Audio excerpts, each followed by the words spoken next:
Hello guys, welcome to श्रेरी coaching centre. स्वागत है आप सभी का श्रेरी कोचिंग सेंटर के यूट्यूब चैनल पर। तो हम आपके सामने आ गए हैं क्लास 10 में फिजिक्स में जो इम्पॉर्टेंट यानी कि हॉट न्यूमेरिकल्स हैं, यानी कि जो बहुत ही ज़्यादा जिसमें बच्चे फंस जाते हैं, वो क्वेश्चंस आज के इस वीडियो में होंगे। तो ये वीडियो आप ध्यान से समझते जाइए और इसमें हर क्वेश्चन बहुत ही इम्पॉर्टेंट है और आपको बहुत ध्यान से समझना है। तो चलिए स्टार्ट करते हैं पहले क्वेश्चन से। पहला क्वेश्चन है 1.5 अपवर्तनांक वाले कांच के प्रिज्म का कोण 60 अंश है, तो विचलन कोण का मान क्या होगा जबकि साइन 49 अंश का मान दिया है 0.75। देखो यहाँ पर n की वैल्यू दी है। n क्या होता है? अपवर्तनांक 1.5 और n इक्वल टू फार्मूला, क्योंकि ये फार्मूला बहुत बड़ा सा होता है इसलिए यहाँ पर स्टूडेंट्स मान रखने में थोड़ा सा हिचकिचा जाते हैं, गड़बड़ कर देते हैं। तो वो आपको नहीं करना है, आपको ध्यान से पहले समझ लेना है कि कौन सी वैल्यू कहाँ पर रखी जाएगी। तो देखो इसमें n की वैल्यू गिवन है 1.5 इक्वल टू साइन ए की कितनी है 60 degree, 60 plus delta m by 2 पूरे के अपॉन में साइन 60 अपॉन 2। 60 से ये कट जाएगा तो कितना आएगा 30। इसके बटे में 1 करोगे बोलो क्रॉस मल्टीप्लाई होता है यहाँ से। साइन 30 है, साइन 30 का गुणा किससे होगा 1.5 से होगा, तो 1.5 साइन 30 और बराबर में क्या चल रहा है sine 60 plus delta m by 2। बताओ इतना ही तो बचा है। अब यहाँ आगे देखना क्या होगा। ये जो साइन 30 है इसका मान हम लोग जानते हैं कितना होता है 1/2। तो यहाँ साइन 30 गायब, तो अब क्या आएगा 1/2। 1.5 into 1/2 equal to sine 60 plus delta m by 2। तो यहाँ 2 से ये कट जाएगा, तो मान लो ये 1.5 लिखे हैं तो इसको सॉल्व करने पर कितना आएगा, डेढ़ का आधा कितना होता है 0.75 यानी कि 0.75। तो ये 0.75 देखो मान दिया है, इसमें कितने का है साइन 49 डिग्री का। तो यहाँ पर ये आ जाएगा साइन 49 और sine 60 plus delta m by 2। अब यहाँ देखना क्या होगा, जब कोण कोण बराबर हो जाते हैं तो साइन से साइन कैंसिल हो जाएगा। तो जब साइन से साइन कट जाएगा यहाँ पर तो क्या हो सकता है कि ये बचेगा और ये बचेगा, मतलब 60 प्लस डेल्टा m बाई 2 और इधर बचेगा 49। तो क्रॉस मल्टीप्लाई कर दो तो 49 दूनी हो जाएंगे कितने 98। और ये 60 उधर है, इसको इधर ले आओ तो माइनस का हो जाएगा, उधर क्या बचेगा डेल्टा m। और 98 से बताओ 60 घटा दो तो कितना बचता है 38 डिग्री आ जाता है, यानी कि न्यूनतम विचलन कोण का जो मान होगा वो हमारा हो जाएगा 38 अंश 38 डिग्री। Next question. तो ये समझ में आया, ये वाला सवाल बहुत ही बढ़िया क्वेश्चन है। ये 4 नंबर या 7 नंबर का आता है और ये 7 नंबर बिल्कुल पक्के होते हैं, इसमें आपको थोड़ा सा बस दिमाग लगाना होता है। तो चलते हैं नेक्स्ट क्वेश्चन की तरफ। ये भी बढ़िया क्वेश्चन है, सेकंड नंबर। इसमें बच्चे अक्सर फंस जाते हैं। यदि ANG बराबर 3/2, ANG देखो यहाँ पर ANG की जगह पर ये भी लिखा हुआ हो सकता है कि वायु के सापेक्ष कांच का अपवर्तनांक 3/2 है, तो कांच में प्रकाश की चाल क्या होगी।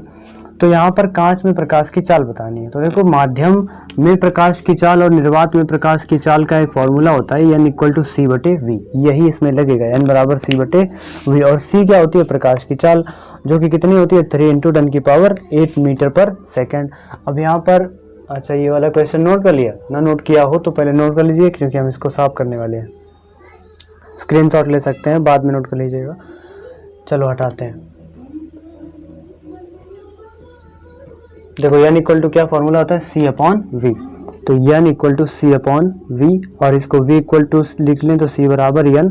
c होता है प्रकाश की चाल, तो 3 × 10⁸, n दिया है 3/2 ऊपर पहुंच जाएगा। तो 2 × 3 × 10⁸ और अपॉन में 3 है, 3 से 3 कैंसिल, तो केवल क्या आएगा 2 × 10⁸ मीटर पर सेकेंड। तो ये हो जाएगा इस क्वेश्चन का आंसर। देखो समझ में आया। जब भी कभी अपवर्तनांक दिया जाए और उसी माध्यम में प्रकाश की चाल पूछी जाए तो n बराबर c/v और v बराबर c/n। देखो v होती है माध्यम में प्रकाश की चाल और c होती है निर्वात में प्रकाश की चाल। तो v बराबर जो हो जाएगा वो हो जाएगा c/n। c की वैल्यू 3 × 10⁸ और n कितना है 3/2। तो 3/2 बटे वाला जो 2 है वो ऊपर पहुंच जाएगा और 3 से 3 कट जाएगा, तो केवल क्या आएगा 2 × 10⁸ मीटर पर सेकेंड। तो ये हो जाएगा इस क्वेश्चन का आंसर। आगे बढ़ते हैं। अगला सवाल देखो, अगला सवाल भी इसी से मिलता जुलता है। मिलता जुलता क्या, यही की फोटोकॉपी है पूरी। वायु में प्रकाश की चाल 10 × 10⁸ मीटर पर सेकंड है, सी की वैल्यू गिवन है, और माध्यम में क्या होगी यदि n बराबर 4/4 लिख दिया, अरे 4/3, हाँ यहाँ पर 4/3, यानी n का मान अब की बार चेंज है, क्या दिया है 4/3, 3 ऊपर जाएगा तो 3 का 3 से गुणा हो जाएगा तो कितना आ जाएगा 9, और बटे में कितना आएगा 4, लगा दें क्या, साफ कर दें पहले इसको। नोट कर लिया है, नहीं नोट किया है तो नोट कर लो फटाफट। आगे बढ़ते हैं। अगला क्वेश्चन, सी की वैल्यू दी है कितनी 3 × 10⁸, अपवर्तनांक कितना है 4/3, 3 ऊपर पहुंच जाएगा तो ये 9 आ जाएगा, 10 की घात 8, 4 का इसमें भाग दोगे तो 4 दूनी 8, 4 दूनी 8, 4 पंचे 20, 2.25 और गुणा 10 की घात 8 मीटर पर सेकंड।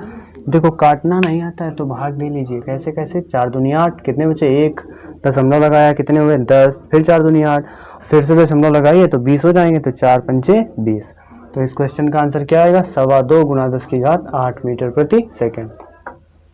हटा रहे हैं इसको भी, दोनों क्वेश्चन, और ये नोट कर लीजिए ध्यान से। अरे गड़बड़ हो गया, यहाँ पर क्या लिखा था अपवर्तित किरण, आगे वाला भी क्वेश्चन बिगड़ गया। देखो क्या लिखा है, यदि I बराबर 42 डिग्री कोई माध्यम है यहाँ पर, और आपतित किरण जो है वो 42 डिग्री पर आपतित होती है, और यहाँ पर R है उसका अपवर्तन कोण है R, कितना है 30 डिग्री। तो ये पूछता है कि अपवर्तित किरण विचलित होती है कितने अंश, जो अपवर्तित किरण है, अब जो ये आने वाली किरण है, अब यहाँ अपवर्तन हो रहा है, यहाँ ये एक बात ध्यान से समझिएगा आप लोग कि यहाँ ये पूछा गया है कि जो हमारी अपवर्तित किरण है वो कितने अंश के कोण पर विचलित होती है। अब ये कैसे पता चलेगा, देखो ये है आपतित किरण और ये है माध्यम का पृष्ठ और ये है उसका अभिलंब। तो ये आने वाली किरण है आपतित किरण 45 अंश के कोण पर आ रही है ना, और ये 30 अंश इसका क्या है विचलन कोण, यानी कि ये विचलन कोण नहीं क्या है अपवर्तन कोण। तो देखो अगर किरण में विचलन ना होता तो ये जैसी आई थी वैसे ही चली जाती, मतलब जैसी 45 अंश के कोण पर आई थी सीधी चली जाती, बट ये सीधी तो गई नहीं है, ये कितने अंश के कोण पर गई है 30 डिग्री की, मतलब ये विचलित कितना हो गई है 15 डिग्री विचलित हो गई है, यानी कि आई थी 45 पर और जा रही 30 पर, तो इसमें जो विचलन कोण आएगा वो 45 माइनस 30 यानी कि 15 अंश आएगा विचलन कोण। जो विचलित होती है यह किरण ये 15 डिग्री विचलित हो जाती है, तो इस क्वेश्चन का आंसर जो होगा वो 15 डिग्री होगा। आगे चलते हैं अगला क्वेश्चन। देखो अगला क्वेश्चन भी बहुत ही बढ़िया है, खूबसूरत सवाल है। n = 1.5 का कांच का एक टुकड़ा द्रव में डूबा हुआ है, तो बताइए द्रव का अपवर्तनांक 1.3 या 1.7 में से क्या हो सकता है। 1.5 है किसका, कांच का अपवर्तनांक, कांच का टुकड़ा है, तो इसमें से पूछता है कि द्रव का अपवर्तनांक 1.3 या 1.7, ये जो द्रव है इसका अपवर्तनांक 1.3 या 1.7 दोनों में से क्या हो सकता है और क्यों हो सकता है। देखो यहाँ पर प्रकाश की किरण जो है वो द्रव से आ रही है, द्रव से आ रही है, नींद आ रही बहुत तेज, प्रकाश की किरण जो है वो द्रव से आ रही है और ये कांच में जा रही है। तो द्रव से आने पर ये देखो द्रव से जब आएगी, अगर इसका द्रव का अपवर्तनांक ज़्यादा होगा तो वो पहले से विचलित होती हुई आएगी। अब चूंकि वहाँ विचलित हो नहीं रही, कांच में विचलित हो रही, तो इसका मतलब जो द्रव का अपवर्तनांक होगा वो 1.7 तो नहीं हो सकता। क्यों नहीं हो सकता, अब ये ध्यान से समझना। अगर इसका द्रव का अपवर्तनांक 1.7 हो जाएगा तो प्रकाश की किरण जो है इसमें आके फिर विचलित नहीं होगी, वो वहीं विचलित हो जाएगी। तो इसमें जो कांच का अपवर्तनांक है वो 1.5 है, तो उससे जो जिससे प्रकाश की किरण आ रही है उसका अपवर्तनांक कम ही होगा, हमेशा हमेशा बिल्कुल याद रखिए ये बात। तो जो द्रव का अपवर्तनांक होगा वो केवल और केवल इसमें से 1.3 ही हो सकता है, 1.7 नहीं हो सकता। 1.7 क्या है, गलत है।